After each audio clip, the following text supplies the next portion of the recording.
esta semana yo he leído diarios que se especializan en economía nacional o internacional. Hemos invitado a Ramón Gómez Mederos, que estaba de viaje, pero va a estar este fin de semana en San Juan por 2 o 3 temas que tienen que ver con la política internacional. Ramón Gómez Mederos, gracias por venir. ¿Cómo te va? Sí, ¿cómo estás, Oscar?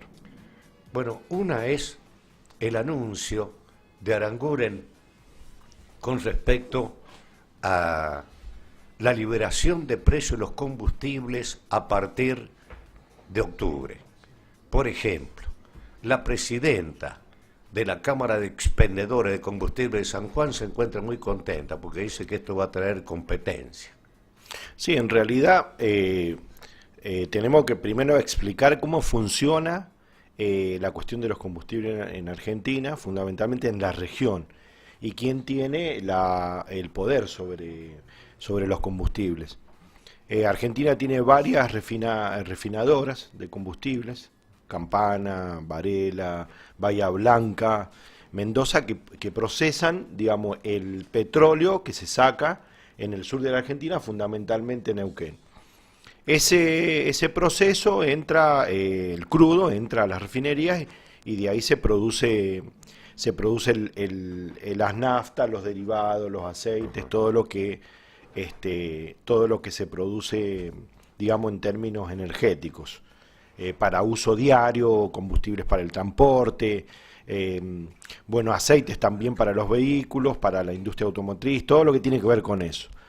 Hasta ahora, el precio del petróleo a nivel nacional había estado atado en alguna medida a un precio de barril criollo, digamos, o sea, la referencia a nivel mundial del precio del barril es el Brent, digamos. Ajá. Hay un tipo de petróleo que es el Brent, que es el que establece el precio internacional del petróleo. Te detengo ahí. Pero hay otra noticia que también tiene que ver nuestra nación con la economía internacional, los préstamos a los que ha accedido Argentina, los fondos que tiene que derivar la nación para pagar, que va a venir una chica el presupuesto porque necesitan 100.000 millones de dólares en el 2018 para afrontar una deuda. Y yo leo, por un lado, que llevamos 8 meses en rojo de exportación fuera del país, con casi 900.000 dólares menos que han ingresado, por un lado. Ha decrecido, por otro lado, el consumo per cápita. Entonces yo me preguntaba, ¿a dónde estamos arrancando o creciendo? Alguien me está jodiendo. Sí, una de las grandes polémicas al principio del gobierno de Macri era cómo se iba a establecer un equilibrio en el déficit fiscal. O sea, una de las grandes preocupaciones que tenía el gobierno de Macri era establecer una economía que pudiera sanear el déficit fiscal y que pudiera hacer en términos de equilibrio la balanza comercial y que esa balanza comercial fuera positiva. Hasta ahora lo que nosotros estamos viendo que esa intención de sanear el déficit fiscal no se ha producido en términos de una economía productiva que vaya creciendo, sino en realidad lo que está haciendo es pedir préstamos a la banca internacional, y eso lo que produce es un ciclo de endeudamiento que nosotros ya tenemos suficientes noticias de cómo se produce en Argentina y de cómo la deuda externa ha influido y ha incidido en la vida de los argentinos durante muchas décadas, digamos. No es nuevo esto. ¿Qué implica liberar el precio de los combustibles? Esa es la pregunta, Ramón Gómez Mederos. Sí, implica atarlo al precio internacional del barril de petróleo, pero además de eso, atar el precio del combustible del mercado interno a los acuerdos que tienen las compañías, tanto extractoras de petróleo en Argentina, que además son dueñas de muchas refinerías y que además son dueñas de la importación de combustible del exterior. Por ejemplo... Ahora yo tengo versiones, Ramón, sí, de que se va a monopolizar en 2 o 3 las estaciones de servicio? Yo le llamaría cartelizar. Ah, Porque si nosotros tenemos en cuenta, por ejemplo, YPF tiene hay 3.916 estaciones de servicio en Argentina. De esas casi 4.000 estaciones de servicio, YPF tiene el 39%, le sigue Shell, que como sabemos Shell ha tenido un vínculo con Aranguren, con el 16%, y después, le siguen otras más chicas, pero que conforman un parque de estaciones de servicio muy vinculado directamente a las grandes corporaciones, como por ejemplo British Petroleum, la inglesa, que ahora tuvo una asociación, se ha integrado con Bridas, que además Brida de Burgeroni, nosotros conocemos, vos conocés más. claro. Burgeroni es un empresario muy conocido en Argentina hace más o menos 60 años, que tiene negocios en Argentina, y que además de eso, anteriormente, que es el dueño de Pan American Energy, le había vendido a la empresa nacional china el 50% de las acciones. Es decir, la integración entre Pan American Energy y el grupo BP, o sea, British Petroleum, conforma casi un monopolio sobre la producción de pozos convencionales, no convencionales, eso se llama upstream, en términos de la extracción del petróleo. Y también juega un papel muy importante en la importación de combustible. Es decir, por ejemplo, BP tiene a nivel mundial cerca de 3.000 estaciones de servicio, o sea, y en Argentina operan cerca de 751 estaciones, entre lo que tenía BP en su caso y Bridas, digamos que operaban Action Energy, que son estaciones que nosotros conocemos. Pero además de eso, tenemos que decir que, ya que estábamos hablando de Glencore, bueno, Glencore, que ahora está operando en la cordillera con este tema que tocaste recién de la contaminación, bueno, Glencore también opera la importación de combustibles. Pero las más importantes, Trafigura, que compró Puma Energy. Puma Energy, si vos te acordarás, eran 200 estaciones de servicio que había en Argentina y que las compró Trafigura. Pero además de eso, Gumbor compró las 300 estaciones de servicio del grupo Oil M&S. No sé si te acuerdas. Sí, sí, me acuerdo. Oil M&S era de Cristóbal López. Sí. Y era la que operaba la importación de combustible en Argentina, cuando en el 2013 el presupuesto, en la época del kirchnerismo, en el 2013, el presupuesto de ese año estableció que se podía importar combustible porque el precio internacional del barril de petróleo del Brent en ese momento eran $140. O sea, era un precio muy alto. Entonces, el Estado argentino decidió que si era más barato importar los combustibles, a poner el petróleo con ese precio en las refinerías y que luego ese precio fuera muy alto, entonces se estableció algo que se llamó cuota de importación de combustible. La cuota de importación de combustible en el 2013 fue de 3,5 millones de metros cúbicos anuales para el caso de los gasoil. Y para el caso de las naftas premium eran 250.000 metros cúbicos. Bueno, en el 2014, sin que nadie lo pensara, el precio internacional del barril de petróleo bajó a $56. Es decir, casi la tercera parte de lo que costaba el año anterior. Entonces, contradictoriamente, en vez de bajar esa cuota de importación de combustible, subió. Es decir, en vez de estar en 3 millones y medio de metros cúbicos para los gasoil, se pasó a tener 7 millones de autorizar a 7 millones de metros cúbicos para el gasoil y a 1 millón de metros cúbicos para las naftas super. ¿Qué significa eso? Que gran parte de la extracción del petróleo que se saca en el sur o va para el mercado externo a precios internacionales o crea un sobrestock, digamos, porque sobra petróleo para refinar, porque ya se trae la nafta hecha, entonces eso hace que el precio interno varíe significativamente. Entonces el problema de la liberación, que ya lo había anunciado en el 2012 Aranguren, es ni más ni menos que una extranjerización de los surtidores en Argentina y que ya está anunciado que para después de octubre, precisamente el 22 de octubre, se calcula que va a haber un precio de suba del 10%, que lo tenemos que atar a la inflación también. Ahora bien, mira, Glencore tiene aportes de empresas chinas. Las empresas chinas están invirtiendo en Argentina en distintas industrias, como por ejemplo en la minería, caso particular San Juan, compraron el 50% de Veladero. Sí. A eso hay que agregarle que Cristóbal López, no porque sea un santo, le debía 1.000 y tantos millones a la FIP. Para eso, por eso le vendió, lo que hace Cristóbal López cuando le debe esa cantidad de dinero a la AFIP, lo que decide es vender Oil MIS a Gumbor.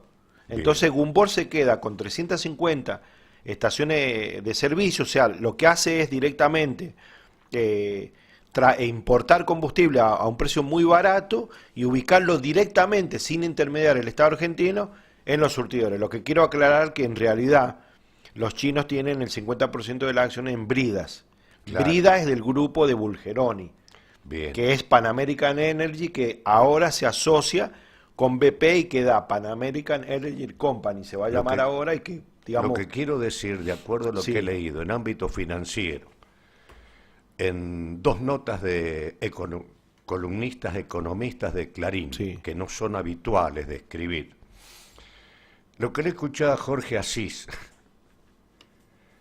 las otras noches, que lo hacía así en voz baja, y dice, aquí vamos a tener que aprender a hablar en chino, porque los chinos vienen por todo, se van a adueñar de la distribución de combustibles, y vas a ver cómo no lo van a hacer padecer a los usuarios de combustible en Argentina.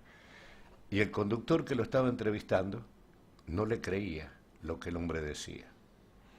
Sí, en realidad lo que dice Aranguren, que tenemos un mercado chico, y como hay un mercado chico de combustible, lo que hay que hacer es liberarlo para que haya competencia y que esa competencia pueda establecer un precio interno de las naftas y de los derivados que pueda que no impactar tanto en la economía y en la inflación. Ahora, ¿vos le creés a Aranguren? ¿Vos le creés? No, por supuesto que no, porque aparte, dicho sea de paso, lo que ha venido sucediendo en el sector energético no solamente es una cartelización en términos en el sector upstream, que sería el sector, para darte una idea, el sector del campo, digamos, donde se extraen los pozos, donde se extraen, se llama upstream, y el downstream sería la comercialización de los derivados que ha sufrido, digamos, un proceso secundario.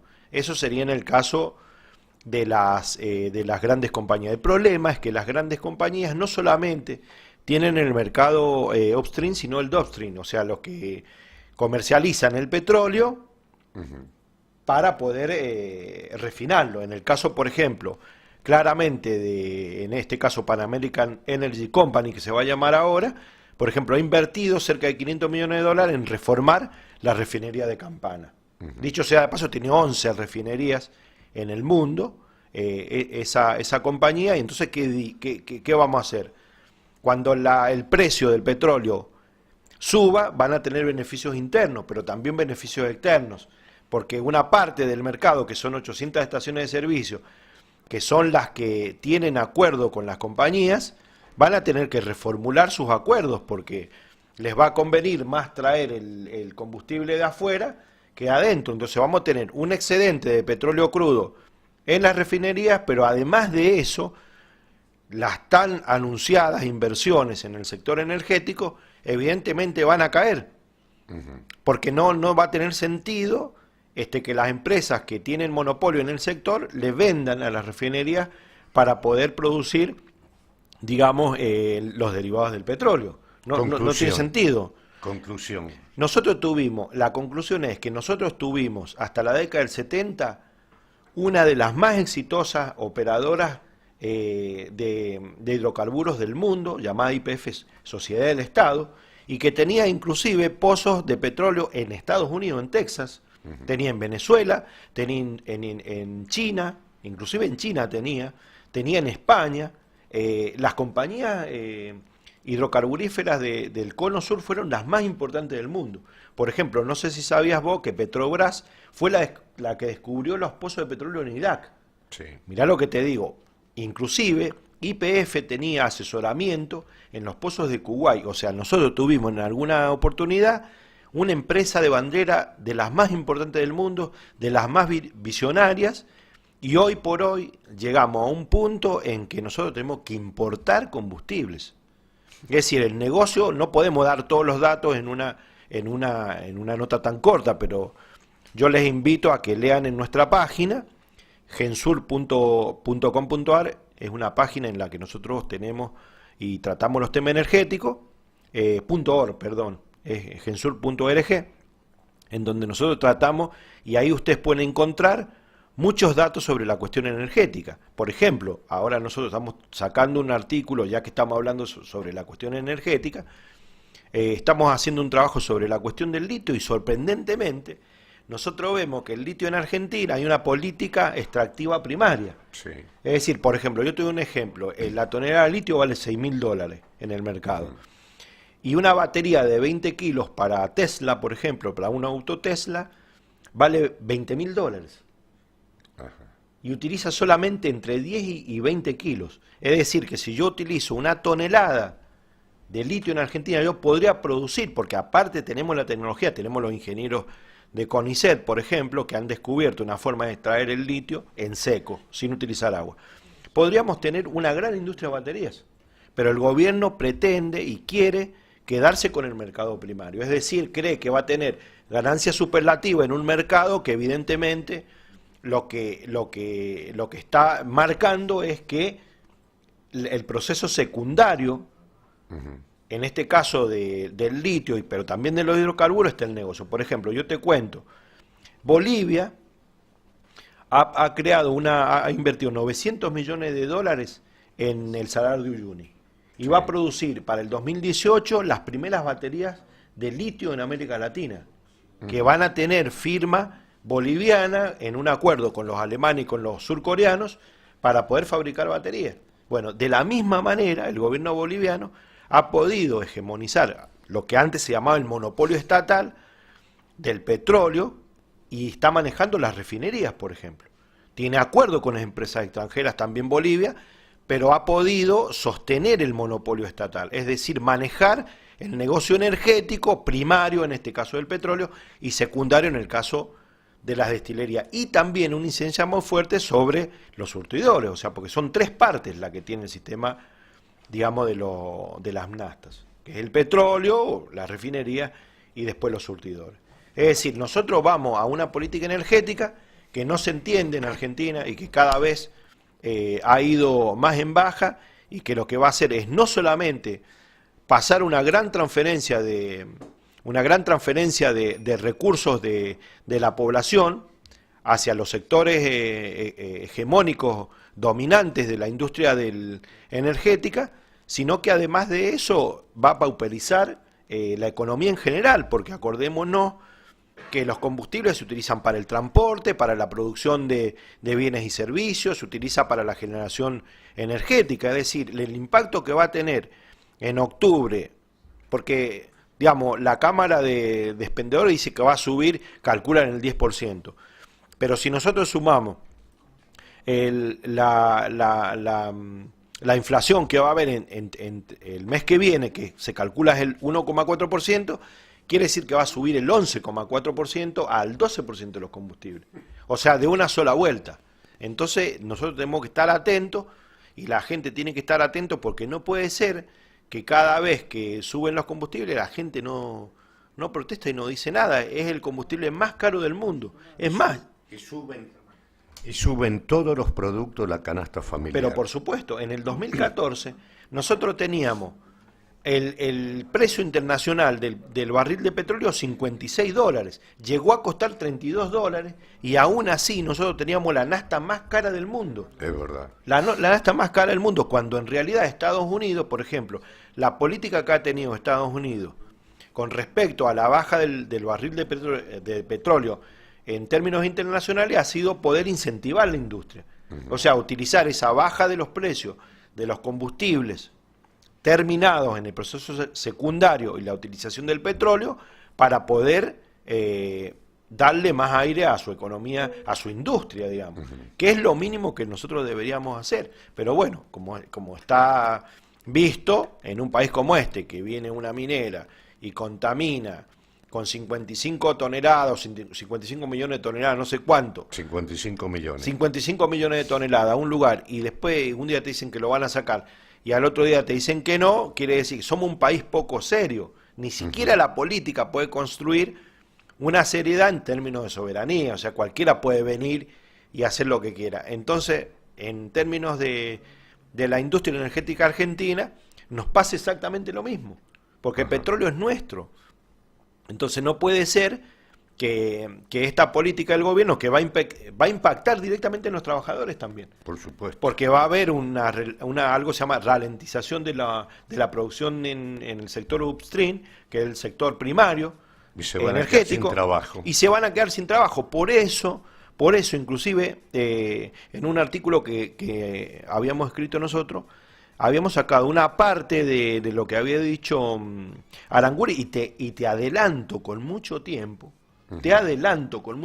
porque dice Aranguren que hay que meter mano en los convenios colectivos de trabajo, pero también hay que discutir las regalías petroleras.